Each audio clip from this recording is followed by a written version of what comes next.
Hello everyone, this is Shivraj Patidar. Welcome to Navigate Institute. हम यहाँ पर व्यापम के जो पुराने पेपर हैं उनको सॉल्व कर रहे हैं और पुराने पेपर में अभी हम नॉन टेक पोर्शंस में मैथ्स उठाया है और मैथ्स में हमने 3 अप्रैल के दोनों शिफ्ट के पेपर देख लिए हैं कि कौन कौन से क्वेश्चन आए थे और हमने 2 अलग अलग वीडियो में देख लिए हैं। अगर आपने नहीं देखे हों तो आप प्रीवियस या डिस्क्रिप्शंस में जाकर देख सकते हैं व्यापम के जो मैथ्स के क्वेश्चन डले हुए हैं सॉल्यूशन के साथ में। अब हम देख रहे हैं 4 अप्रैल 2016 में फर्स्ट शिफ्ट में जो आपके क्वेश्चन बने थे मैथ्स के, उनको हम टू द पॉइंट देख लेते हैं। देखते हैं नेक्स्ट क्वेश्चन आपसे क्या पूछा गया था। जो फर्स्ट क्वेश्चन आपसे पूछा गया था वो पूछा था आपसे कि what is the magnitude of a vector a equal to 9i minus j plus 3k। ये वाला क्वेश्चन एरिया के टर्म्स में पिछली बार 3 अप्रैल मतलब पिछले शिफ्ट में जो आपका 3 अप्रैल वाला था उसमें आया था, तो वो हमने इजीली सॉल्व करके देखा था। तो अभी हम देख रहे हैं कौन सा आपका कि a का मैग्नीट्यूड निकालिए। आप इक्वेशंस दे रखे हैं आपको a equal to 9i minus j इस प्लस 3k। तो इसको इजीली सॉल्व कर सकते हैं हम। कैसे?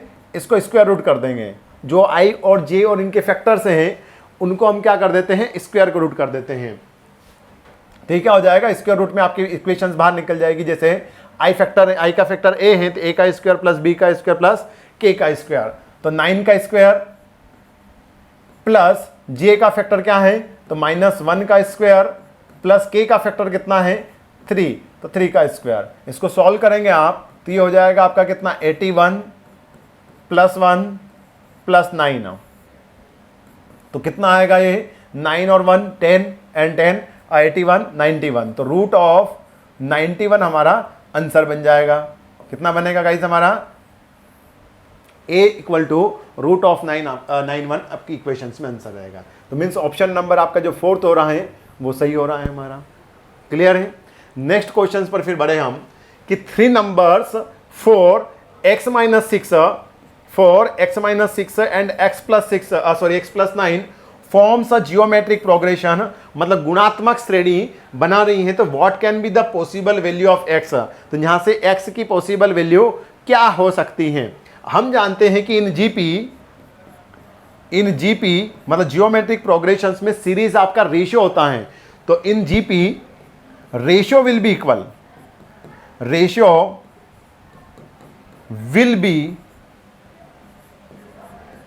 इक्वल ऑफ 2 कॉन्जिक्यूटिव या सक्सेसिव कॉन्जिक्यूटिव नंबर्स। कॉन्जिक्यूटिव या सक्सेसिव नंबर्स मतलब जो एक के बाद एक, जैसे एक 4 के बाद x माइनस 6 के बाद x प्लस 9 है, तो इनका जो एक दूसरे के साथ में रेशियो होगा वो रेशियो आपके ऑलवेज क्या रहेगा, इक्वल होगा।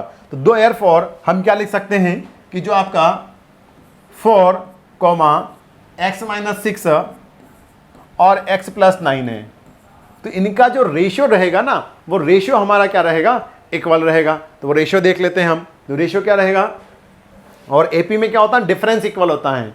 एपी जो एरिथमेटिक प्रोग्रेशन होता है उसमें क्या होता है हमारा, डिफरेंस इक्वल होता है। जीपी में हमारा रेशियो बराबर होता है। तो यहां पर रेशियो की बात करें तो रेशियो देखें अगर आप तो x माइनस 6 डिवाइडेड बाय 4 का ratio x plus 9 divided by x minus 6 से क्या होगा, इक्वल रहता है। तो ये टर्म्स क्लियर है हमको। जैसे आप एग्जाम्पल में थोड़ा सा यहाँ पे समझा दूं मैं आपको।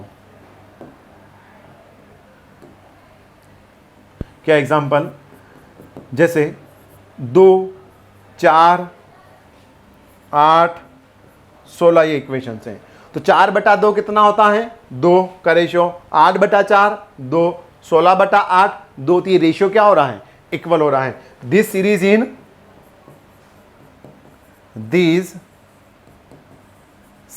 इन जीपी, ये किसमें है, जीपी में है। तो यही वाला कंसेप्ट हम यहां पर फॉलो कर रहे हैं। तो बस इसको सॉल्व कर लेंगे हम। तो ये कितना हो जाएगा, x माइनस 6 का स्क्वायर मतलब a माइनस बी का होल स्क्वायर। किसका, a माइनस बी का होल स्क्वायर। इसको हम इजीली सॉल्व कर सकते हैं।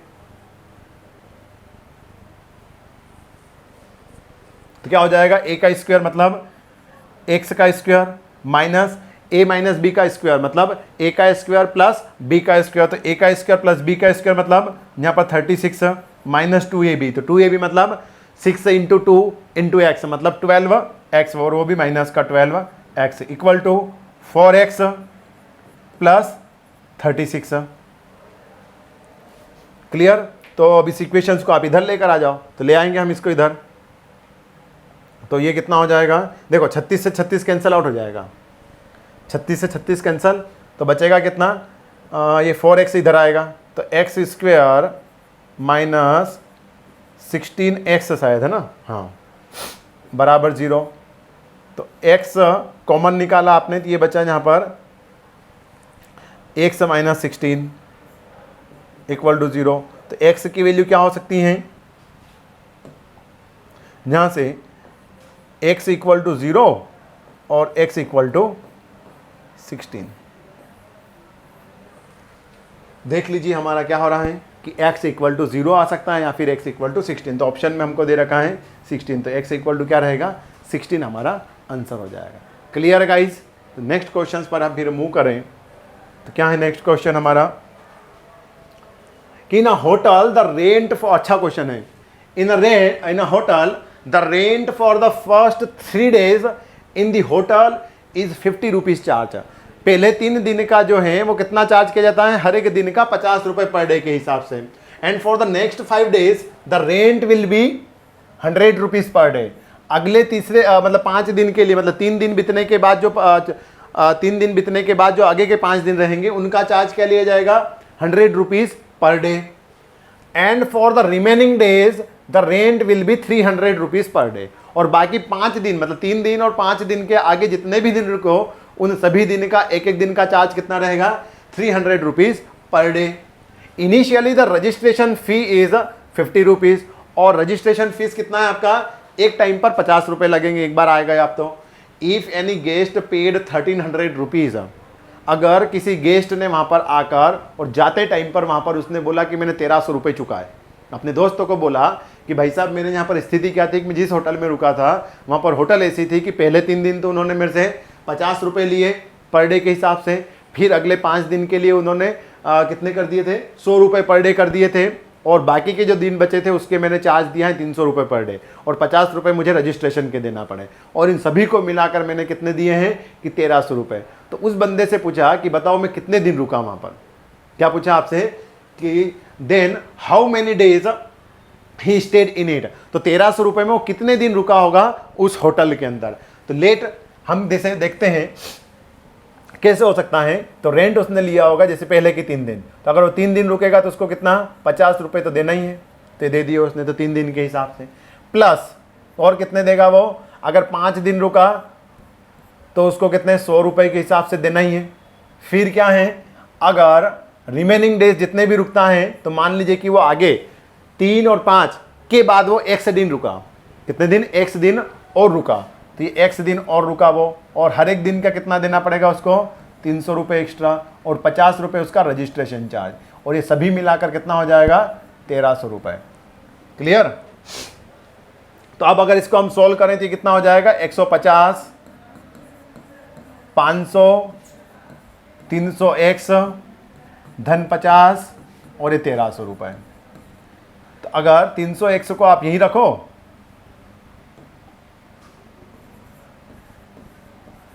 और बाकी टर्म्स को 1300, ये 500 200 कितने हो गए, 700 ना, तो 700 गए तो कितने बचे यहाँ पर 600, तो x बराबर कितने हैं 2 डेज, मतलब वो 300 रुपये में कितने 2 दिन रुका, 300 रुपये में, तो टोटल डेज कितने हो गए, सिर्फ 2 दिन नहीं पूछा है आपसे, उसने पूछा है कि then how many days he stayed in it, कितने दिन रुकेगा, 3, 5 ये x और बस, तो 3, 5 और x और ये एक्स्ट्रा है आपके, तो x कितना है 2, तो टोटल कितने दिन रुका, तो total days in hotel how much, तो उसने रुके हैं 3, 5 और 2, मतलब 10 डेज, तो 10 डेज हमारा आंसर हो जाएगा, तो 10 डेज हमारा गाइस आंसर होगा। क्लियर है? नेक्स्ट क्वेश्चन पर फिर हम मूव करें, तो क्या पूछा गया है कि the sides of a triangle, the sides of a triangle A B C are such that, किस फॉर्म में है, 2a बराबर 3b बराबर 4c and its perimeter is 208 centimetre. तो what is the length of the longest side, तो उस triangle की सबसे बड़ी वाली साइड क्या है वो बता दीजिए मुझे। तो आपसे क्या बोल रहा है वो बंदा, यहां देख लेते हैं हम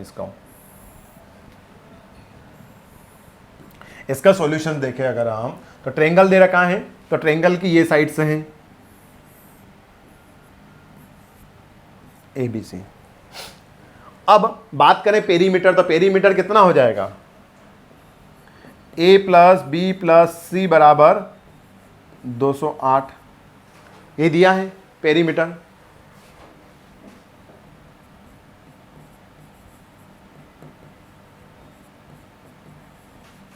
पेरीमीटर कितना दिया है हमको, a plus B plus C equal to 208। अगर आप यहां पर देखें तो 2a 3b और इनके बीच में कुछ रिलेशन दे रखा है, तो अगर आप यहां पर यहीं से निकाल लेते हैं, अगर यहां से आप b की वैल्यू निकाल लें तो b की वैल्यू कितनी निकलेगी, 2/3 टाइम्स ऑफ a, और अगर c की वैल्यू निकाले तो कितना निकलेगा, a की टर्म्स में, तो c कितना निकल जाएगा हमारा 1/2 टाइम्स ऑफ a। सारी वैल्यू आप यहां पर पुट कर दो, तो पुट कर दी हमने यहां पर वैल्यू, तो पुट कर देते हैं, तो a आपका a ही है,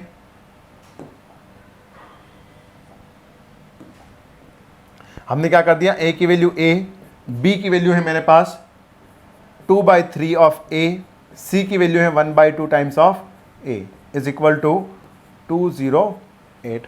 एलसीएम ले लिया हमने, तो एलसीएम कितना आएगा 6, तो यहाँ हो जाएगा हमारे पास में 6a 4a और ये हो जाएगा 3a, और 6 आपने इसके साथ में इधर मल्टीप्लाई कर दिया इंटू 6, 6 और 4 10 और 3 13, तो 13a हो गए।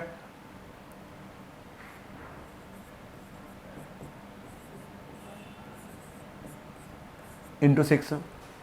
अब यहां पर अगर आप इसको सॉल्व करें तो a इक्वल टू कितना आएगा, 13 से डिवाइड करो तो 13 और 13 छंग 78, मतलब कितना 16 गुणित 6, तो a इक्वल टू कितना आ रहा है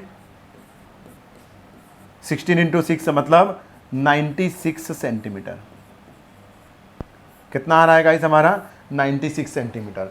अगर ए की बात करें, वैसे सबसे बड़ी भुजा की पूछा है आपको, ठीक है, कि what is the length of the longest side, सबसे बड़ी भुजा की परिमाप बता दीजिए, माप बता दीजिए। तो ए कितना आ रहा है 96 सेंटीमीटर। अगर बी की बात करें तो वो कितना आ जाएगा 2/3 इंटू 96, तो इसको हम 3 से क्रॉस कर सकते हैं, कि कितना हो जाएगा 3 ताई 9 और 3 दूनी 6, मतलब 32 दूनी 64, तो बी कितना आएगा 64 सेंटीमीटर। सी निकाल सकते हो आप कितना, कि 1/2 ऑफ 96, तो सी मतलब 48 आएगा। क्लियर है। बट हमसे पूछा है उसने क्या, कि सबसे बड़ी भुजा का माप क्या है, तो आप तो टिक इसी पर कर आओगे ना 96 से, बट ऑप्शन में 64 भी हो सकता है 48 भी हो सकता है, तो हमको किस पर टिक करना है 96 पर, अगर बड़ी भुजा पूछी है तो। क्लियर है। तो सिंपल सा क्वेश्चन था, वो हमने सॉल्व कर लिया। नेक्स्ट क्वेश्चन पर फिर हम मूव करें, तो नेक्स्ट क्वेश्चन क्या था हमारा, A certain sum of money doubles itself at a certain simple interest in 12 years।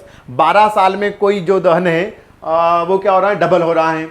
It will become more than 5 times of itself in how many more years from the 12th year। Question ध्यान से पढ़ें, क्योंकि ये question हम एक बार कर चुके हैं पहले इसी टाइप का, तो क्वेश्चन इतना टफ नहीं है, बट थोड़ा सा आंसर में आपको जरूर प्रॉब्लम आ जाएगी। तो एक बार ध्यान से पढ़ें इसको हम एक बार फिर। क्या बोल रहा है कि a certain some of money, कोई मनी है जो डबल हो जाती है 12 वर्षों में। It will become more than 5 times, तो वो अपने खुद की 5 गुना कब हो जाएगी, in how many more years from the 12th year, उन 12 सालों के आगे कितने साल और लगेंगे उसको 5 गुना होने में, ऐसा बोला गया है। पैसों की एक निश्चित राशि 12 वर्षों में साधारण ब्याज पर 2 गुना हो जाती है, यह 12 वर्ष से कितने समय बाद खुद से 5 गुना ज्यादा हो जाएगी। क्लियर है। तो यहां पर अगर हम देखें पहले, तो सिंपल सा फार्मूला है, 2 गुना हो रही है, तो amount minus principal is equal to क्या होता है, सिंपल इंटरेस्ट। तो बस यही तो करना है आपको। तो अमाउंट कितना है, 2 गुना हो रहा है। अब प्रिंसिपल कितना है, तो मान लीजिए कि वो x है। सिंपल इंटरेस्ट क्या है, PRT, तो मतलब कितना है, PRT अपॉन 100। तो P है आपके पास x, R तो मुझे पता ही नहीं है, और समय लग रहा है आपको 12 वर्ष, डिवाइडेड बाय 100। क्लियर है। तो अगर आप यहां से x से x कैंसल आउट हो जाएगा, और R इक्वल टू कितना हो जाएगा, 100/12 प्रतिशत। क्लियर है। तो इतना रेट लग रहा है, इसी रेट पर आपको पैसा लगाना है। तो आपने लगा दिया पैसा, तो ये लगाया आपने। फिर इसको कितना करना है, अब मुझे इसको 5 गुना करना है according to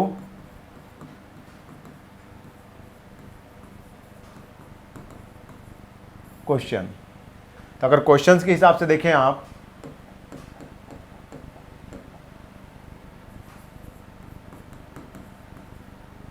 according to question, तो क्या बोल रहा है, 5 गुना किसका, उसका अमाउंट 5 गुना प्रिंसिपल x, सिंपल इंटरेस्ट वही आपका PRT। तो x R अभी आपके पास कितना है, 100/12, तो 100/12, और T आपको निकालना है कि कितने समय में वो हो जाएगा, अपॉन में 100। क्लियर है। तो x से फिर x कैंसल आउट, 100 से 100 गया आपका, तो बचेगा कितना, 1 इक्वल टू T/12। सॉरी, यहां पर 4x बच रहा है ना, हाँ 4 इंटू, इसको ऐसा करते हैं, 4 हो रहा है ना, 5 माइनस 1, तो ये 4x बचेगा ना। हाँ, तो कितना हो जाएगा, t is equal to 48 years. अब ध्यान रखिएगा, 48 ऑप्शन में कहीं पर दिख रहा है शायद आपको 48 वर्ष, ये आंसर नहीं है, ये आंसर नहीं है हमारा। 48 वर्ष लगेंगे, बट कहां से, 0 से रखोगे तब। उसने बोला 12 साल के बाद और कितना समय लगेगा, 12 साल के बाद और कितना समय लगेगा, इसमें से आप 100 after 12 years required 36 years to become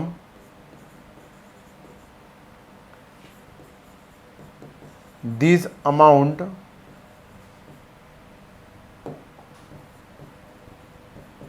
five times। 5 गुना होने में उसको कितना, 36 साल लगेंगे 12 साल के बाद। तो इसलिए आंसर रहेगा हमारा 36 ईयर्स, ये नहीं रहेगा, ये ध्यान रखिएगा हम। क्लियर है। इसको हम स्टार मार्क करें और अपने माइंड में बिठाते रहें अगर ऐसे क्वेश्चन आए तो। नेक्स्ट क्वेश्चन पर अगर हम मूव करें, तो क्या पूछा था आपसे कि 3 points whose Cartesian coordinates are 1,1 x, 0 and 0, y are collinear, then which of the following is correct।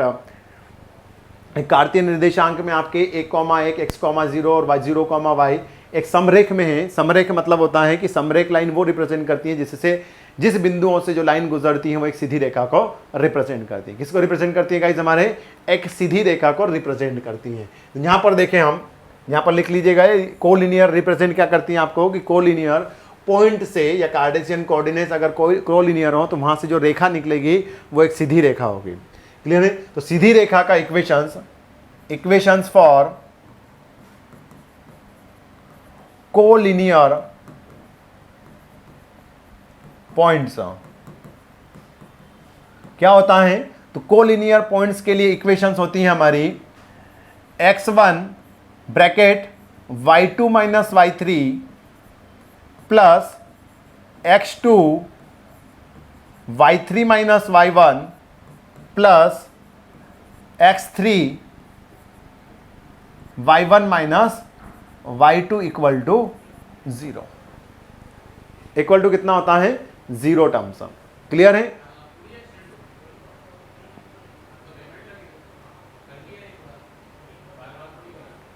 ये क्लियर है।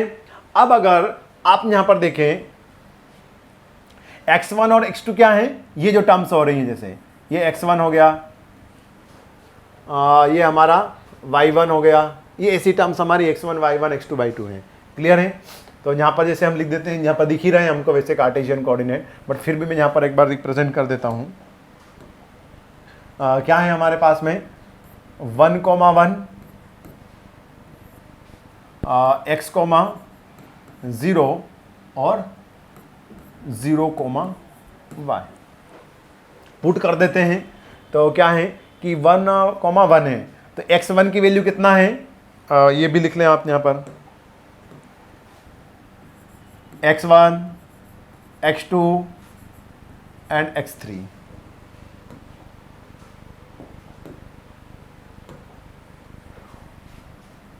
y1, y2 and y3। तो बस वैल्यू आप अपने आप का पुट कर सकते हैं। तो करेंगे हम पुट।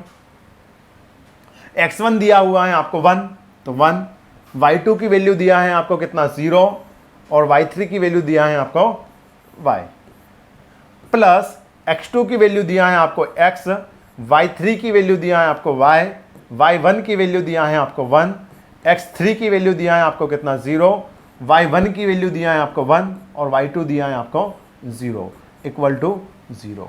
यहाँ पर देखें तो ये बनेगा -y plus xy minus x और बराबर 0। क्लियर है? इस टर्म्स को अगर x को यही xy को यहीं रखें और बाकी के टर्म्स को बराबर के उधर लेकर चले जाएं तो क्या बनेगा, x प्लस y बराबर xy। अब ध्यान से देखिएगा थोड़ा सा, 4 ऑप्शन दे रखे हैं हमको कि कौन सी इक्वेशंस बन सकती हैं। देखिए आप, x plus y equal to x y आ रहा है क्या, 2xy, ये तो नहीं है। x plus x minus y बराबर एक्स वाई है क्या, नहीं है। थोड़ा सा इसको क्योंकि हमको कोरिलेट करना पड़ेगा, क्योंकि यहाँ पर कुछ वैल्यूज पुट वगैरह करके देख रहा है। क्लियर है? तो x plus y is equal to x y, तो ऐसी इक्वेशन तो कहीं पर भी नहीं दिख रही है ना हमको, तो ये तो है ही नहीं, तो फिर इससे हमको कोरिलेट करना पड़ेगा। तो x plus y is equal to x y, तो ये तो है नहीं कि x प्लस एक्स वाई, तो ये भी नहीं होगा। x माइनस वाई, ये भी नहीं। x minus y is equal to 2xy, तो ये भी नहीं है। यहाँ पर देखें कि x प्लस वाई बराबर 2 दिखा रहा है, ये x प्लस वाई बराबर कितना दिखा रहा है हमको 2। तो ये एक केस हो सकता है ना हमारा कि x की वैल्यू 1 पुट कर दें और y की वैल्यू 1 पुट कर दें। तो एक कंडीशन हो सकती है कि मैं भी यहाँ पर x प्लस वाई की इनकी वैल्यू अगर कितना है 1 1 रखी जाए, जैसे यहाँ पर x और y की वैल्यू कितना है 1 1, तो ये पुट करें तो यहाँ पर वैल्यू कितनी आ सकती है, 2 आ सकती है हमारी। Clear? x plus y is equal to आपका क्या हो सकता है, 2 आपका 100% हो सकता है। तो इसलिए आंसर कौन सा होगा। तो ऐसे कभी जल्दबाजी में ये ना करें कि हो सकता है कि मैंने प्लस माइनस का ध्यान नहीं रखा हो और ये वाली इक्वेशन हो, तो ऐसा नहीं है। कौन सी इक्वेशन आएगी, x plus y is equal to 2। 2 कब आएगा कि जब अगर हम किसी कंडीशंस पर वैल्यू पुट करें x और y की। क्लियर? नेक्स्ट क्वेश्चन पर फिर हम मूव करें तो क्या बोल रहा है वो कि what is the difference between sum and product of the two roots of the equations x 4x square minus 5x plus 13 is equal to 0। कि इसके जो difference between sum and product of the two roots जो equation दिया गया है, इसके roots का difference क्या रहेगा ये बता दीजिए आप। क्लियर है? क्या है कि समीकरण के दो मूलों के जोड़ और गुणनफल के बीच का अंतर बताना है। ये भी क्वेश्चन अच्छा पूछा है आपसे। तो देखते हैं इक्वेशंस क्या है आपका, 4x square minus 5x plus 13 equal to 0। इसके जो रूट निकालते हैं तो रूट कैसे निकालते हैं, तो समेशन ऑफ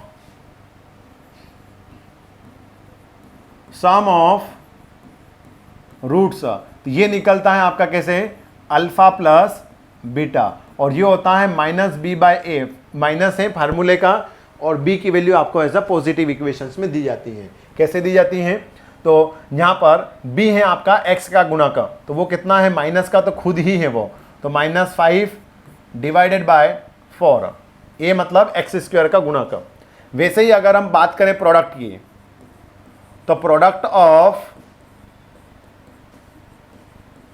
रूट्स, तो ये क्या हो जाएगा हमारा, alpha beta is equal to c by a. c है हमारे पास में 13 और a अगेन आपके पास में है 4। क्लियर है गाइस? आपसे ये नहीं पूछा है, पूछ क्या रहा है कि मूलों के योग और मूलों के गुणनफल का डिफरेंस, अंतर बताना है आपको। तो इनको एक दूसरे से घटा दो, इनको क्या कर दो, घटा दो आप। तो घटा दिया आपने, किस में से, मूलों के जोड़ और गुणनफल के बीच का अंतर। तो आपने क्या कर दिया है कि यही बोल दिया जैसे कि अल्फा प्लस बीटा का डिफरेंस किसके साथ में, अल्फा बीटा के साथ में कितना है, तो वो निकालना है। तो ये हो जाएगा प्लस का 5/4 माइनस 13/4, तो ये आंसर आएगा हमारा कितना 4, और 13 में से 5 गए कितने बचे हमारे पास में कितने 8, तो 8/4 मतलब माइनस का 8, मतलब माइनस का 2 मेरे पास में आंसर आ रहा है। कितना आ रहा है गाइस, माइनस का 2। ऑप्शन में देख सकते हैं प्लस का 2 नहीं है, कौन सा है, माइनस का 2 मेरे पास में आंसर आ रहा है। तो प्लस का 2 कब आ जाता, अगर आप गुणों के गुणनफल के साथ में जोड़ को माइनस करते, पर अभी पूछा है कि जोड़ का गुणनफल के साथ में डिफरेंस, तो ये आपका माइनस का 2 आएगा। क्लियर है, तो ये टर्म्स हम भूले नहीं, याद रखें। तो क्या है नेक्स्ट क्वेश्चन कि given x is equal to a cos a plus b sin a and y equal to a sin a minus b cos a, what can be the value of a square plus b square. मतलब जो equations में आपके ये x और y की value दिया गया है, इसमें a स्क्वायर धन b स्क्वायर क्या बनेगा, ये आपको निकाल कर बताना है। तो देख लेते हैं हम इसको। अगर इस पहले हम इस इक्वेशंस को देखें, हम क्या करें, दोनों इक्वेशंस को अलग अलग क्या कर दें, स्क्वायर कर दें। दोनों इक्वेशंस को हम क्या कर दें, स्क्वायर कर दें। तो पहली इक्वेशन से इसका स्क्वायर कर दिया आपने, तो स्क्वायर किया तो ये बनेगा ए स्क्वायर कॉस स्क्वायर ए। अब गाइस ये बनेगा कि नहीं बनेगा, का होल स्क्वायर, और इधर भी ए स्क्वायर बनेगा। तो यहाँ पर ए स्क्वायर, तो ए धन बी का होल स्क्वायर वाला फार्मूला लगेगा। तो यहाँ पर वही ए स्क्वायर धन बी स्क्वायर धन 2ab, तो बी स्क्वायर, बी कौन सा है, बी स्क्वायर साइन स्क्वायर ए। क्लियर। अब साइन स्क्वायर ए की बात कर लें, प्लस 2ab, तो 2ab कितना हो जाएगा, 2 times of ab cos A sine A, ऐसा ही बनेगा। सिमिलरली इसी इक्वेशंस को फिर मैं क्या कर दूं, स्क्वायर कर दूं। कौन सी वाली, दूसरी वाली जो इक्वेशन है अपने पड़ोसी वाली की, y की, तो y की स्क्वायर को कर दो आप, तो ये कर दिया हमने, इसका भी स्क्वायर, तो ये बनेगा y का स्क्वायर, और यहां पर बनेगा a स्क्वायर माइनस b का होल स्क्वायर। तो a स्क्वायर, सॉरी ये साइन है ना, a square sine square a धन b square cos square a minus 2ab, तो 2ab cos a sine a। Clear है। अब कुछ नहीं करना है, आपको क्या कर देना है, दोनों इक्वेशंस को जोड़ने पर। क्यों, क्योंकि अरे थोड़ा बहुत तो हमको क्लिक हो जाता है ना यार, क्या हो जाता है क्लिक आपको। अब देखो आप अगर इस दोनों को जोड़ दें आप, तो जोड़ने पर क्या होगा, ये दोनों एक्स स्क्वायर धन वाई स्क्वायर होगा, और इधर जोड़ेंगे तो ये वाली टर्म्स इससे कैंसिल हो जाएगी, तो हमारे पास कुछ बचेगा ना कि जाओ चलो अपने को टेंशन नहीं रहेगी इतने सॉल्यूशंस में। तो हमने क्या कर दिया है, दोनों को जोड़ दिया आपने, तो जोड़ दिया आपने इसको, तो दोनों को हमने क्या कर दिया है, जोड़ने पर।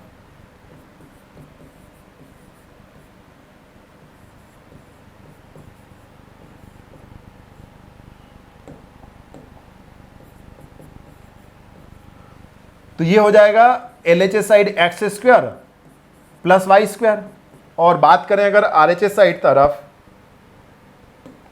तो वहां पर हमको दिख रहा है कि ये वाली ए स्क्वायर, थोड़ा सा हम साइड में ही कर रहे हैं, ए स्क्वायर, तो देखिए ए स्क्वायर इधर भी है, ए स्क्वायर इधर भी है, तो कॉमन निकल जाएगा ए स्क्वायर, तो यहां पर बचेगा मेरे पास में ए स्क्वायर, और यहां पर निकाल लेंगे आप साइन स्क्वायर ए प्लस कॉस स्क्वायर ए बचेगा।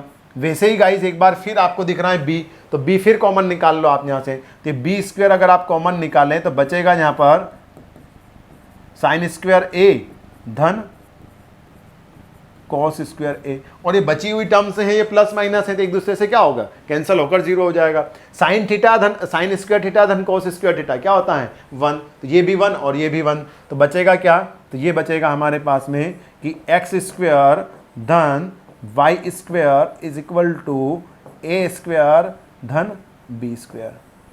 और यही पूछा है आपसे कि A square plus B square की वैल्यू निकाल कर बताइए, तो क्या है आंसर उसका, एक्स स्क्वायर धन वाई स्क्वायर। क्लियर। तो ऐसे भी क्वेश्चन आ जाते हैं बहुत सिंपल से। सिंपल से मतलब इसलिए बोल रहे हैं क्योंकि ट्रिग्नोमेट्री का बहुत सारे तो देख कर ही छोड़ देंगे इसको, कितना बड़ा तो होना ही नहीं है, जबकि सबसे सिंपल क्वेश्चन नहीं है। नेक्स्ट क्वेश्चन पर अगर हम फिर मूव करें तो क्या पूछा था आपसे कि what is the arithmetic mean of first 100 natural numbers. Starting के 100 नेचुरल नंबर्स का अरिथमेटिक मीन क्या है वो निकालिए। ये तो हमने अरिथमेटिक मीन या उस मेथड्स में हम पढ़ते ही हैं, क्या पढ़ते हैं, पर थोड़ा सा ध्यान रखिएगा, क्या योग नहीं पूछा है, उसका एवरेज पूछा है। तो स्टार्टिंग से 1 2 एंड डैश डैश डैश 100 तक आपको पूछ रहा है वो, क्लियर है। तो 100 की जगह जैसे n, तो ऐसी सीरीज हो तो इसका जो योग होता है, योग उसको रिप्रेजेंट करते हैं Sn से, और ये होता है n/2 first number plus last, first plus last.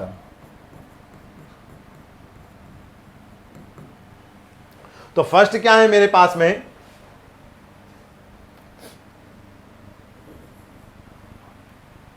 एक मिनट, योग की बात करें। अब बात करें अगर हम इसके एवरेज की, औसत, क्या बात करें हम, औसत की या एवरेज की, तो एवरेज क्या होगा, सभी को जोड़ दिया, जैसे आपने 1 से 2, 2 से 3, 3 से 4, ऐसे सभी को 100 तक जोड़ दिया, जैसे उसका एवरेज निकालना क्या है, कितनी संख्याएं थी, 100 संख्याएं थी ना, तो 100 से वापस डिवाइड कर दो, तो 100 का समेशन 1 धन 2 धन 3 धन समथिंग समथिंग और डिवाइडेड बाय 100, तो यह हो जाएगा हमारा एवरेज की हर एक का वेटेज कितना है। यहाँ पर एवरेज की बात करें तो एवरेज कैसे निकालेंगे आप, Sn डिवाइडेड बाय n, तो इसका मतलब क्या हुआ कि 1/2 a प्लस l, क्लियर। तो अगर आप यहां पर ये एवरेज की बात कर रहे हैं आपसे, क्योंकि बोला तो उसने बंदे ने क्या है, औसत निकालना है, अरिथमेटिक मीन मतलब वही औसत की बात कर रहा है, तो औसत निकाल कर दे देंगे आप उसको।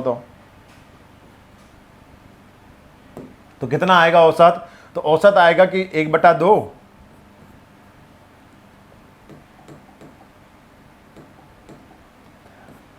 1/2 फर्स्ट नंबर है आपके पास में 1 और लास्ट नंबर है आपके पास में 100, तो कितना हो जाएगा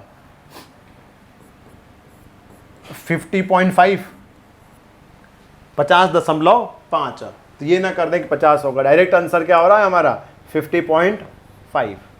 क्लियर है, क्लियर है क्वेश्चंस भी हमको। ओके, तो नेक्स्ट क्वेश्चंस पर फिर बढ़े। क्या बोल रहा है कि find the dy/dx of the functions y = 5x4 + 3x³ - 7x² + x - 8। ये तो डिफरेंशिएशन वाली टर्म्स हैं, तो डिफरेंशिएशन वाला तो सबसे सिंपल सा सूत्र है। क्या सूत्र है हमारा, सूत्र याद रखें कि y = अगर x⁴n हो तो इसका डिफरेंशिएशन निकालना हो तो dy/dx कैसे निकलता है कि nx⁴n - 1, n इधर उतर का आ जाता है, उसकी घात 1 कम हो जाती है। क्लियर है हमको इतना, तो बस यहाँ पर तो हम तुरंत कर सकते हैं, तो करिए आप इसको सॉल्व। करेंगे हम इसको सॉल्व तो कैसे आएगा आंसर, देखो आप dy/dx, क्लियर। अब अगर बात करें हम यहाँ पर y की वैल्यू तो 5, अब देखो क्या हो जाएगा, यह 5, तो 5 तो कांस्टेंट है, तो ये रहेगा साथ में पड़ोसी के साथ में, बचेगा कितना x की घात 4, x की घात n, तो n तो इधर आया n की घात n - 1, तो मतलब यहाँ पर 4 x⁴n - 1 मतलब 3 लिख दो डायरेक्ट में, n - 1, क्लियर। सेम नेक्स्ट आगे जाएंगे तो 3 तो आपका साथ में ही रहेगा, और ये कितना हो जाएगा 3x और 3 - 1 मतलब 2, फिर क्या है -7, तो -7 तो ऐसे ही रहेगा, और पास में है 2x, तो 2 और x की घात 2 - 1 मतलब 1, तो 2x1 हो जाएगा प्लस x। अब देखो आगे कितना आना है 1, तो मतलब x की घात कितनी है 1 है, तो आगे 1 आ जाएगा, 1 - 1 0, तो x⁴ या एनीथिंग पावर ऑफ 0 क्या होता है 1, तो ये क्या बन जाएगा 1 और -8, तो कांस्टेंट का क्या होता है 0, कांस्टेंट का क्या होता है 0। तो इसको हम थोड़ा सा सॉल्व करें तो रिजल्ट क्या बनेगा आपका कि dy/dx वैल्यू निकालें हम, तो रिजल्ट आ रहा है हमारा जो वो आ रहा है आपके साथ में 20x³ 20x³ + 9x² minus 14x plus 1, जिस भी इक्वेशन ये हमको शो होगा उसको हम टिक कर देंगे। क्लियर है? 20x cube plus 9x square minus 14x plus 1, इससे आगे हम सॉल्व नहीं करेंगे, मतलब सॉल्व नहीं हो सकता है, तो ये हमारा क्या है, आंसर हो जाएगा।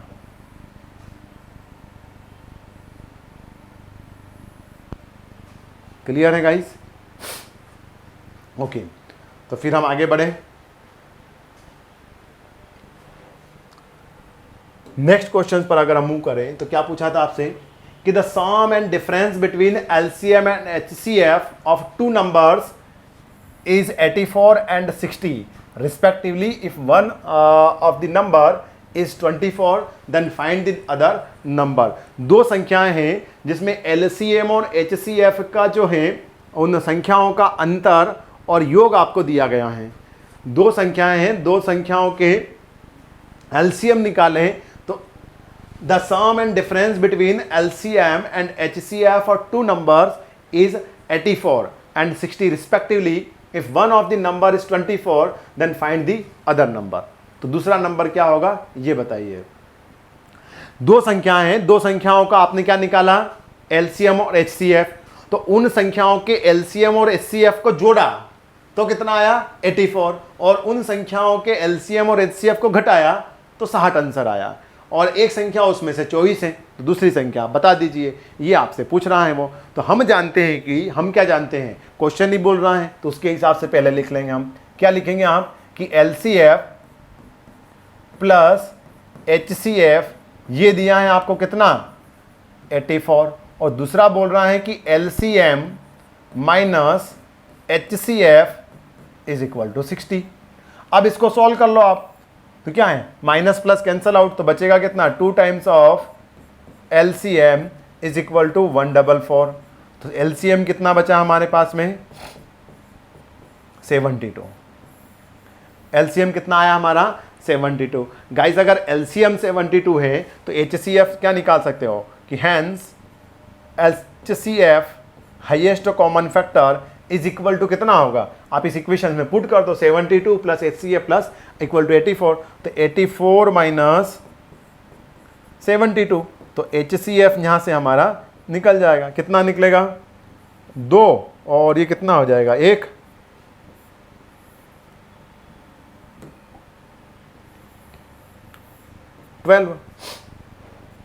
तो 12 हमारा एचसीएफ है। अब गाइस हमसे ये नहीं पूछ रहा है कि एलसीएम और एचसीएफ क्या था उस संख्या का, आपसे पूछ रहा है कि वो संख्या क्या है। तो हम जानते हैं कि क्या जानते हो आप, एक दूसरी ज्ञान की बात और जानते हो आप। दूसरी ज्ञान की बात यह है, वी नो दैट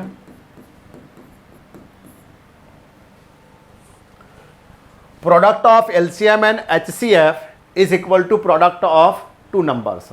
दो संख्याओं का गुणनफल उन संख्याओं के लघुत्तम समापवर्तीय और महत्तम समापवर्तक के बराबर होता है। तो we know that LCM into HCF is equal to, संख्या मान लीजिए कि x इंटू वाई है। तो एलसीएम है मेरे पास में 72, एचसीएफ है 12, x है आपके पास में मान लीजिए कि कितना 24 और y आपको निकालना है। तो अब इसको हम सॉल्व कर लेंगे। तो सॉल्व कैसे कर लोगे आप इसको, 24 और ये हो जाएगा 2, तो मतलब y इक्वल टू कितना आ रहा है 36। y इक्वल टू 36 है। तो कौन सा आंसर होगा हमारा, सेकंड नंबर का आंसर हो जाएगा कि y इक्वल टू हमारा 36 आंसर बनेगा। क्लियर है गाइस? नेक्स्ट क्वेश्चन पर मूव करें तो क्या है देखते हैं हम नेक्स्ट क्वेश्चन। नेक्स्ट क्वेश्चन पूछा है आपसे कि if Aditya salary is 25% more than Amit salary, मतलब जो आदित्य है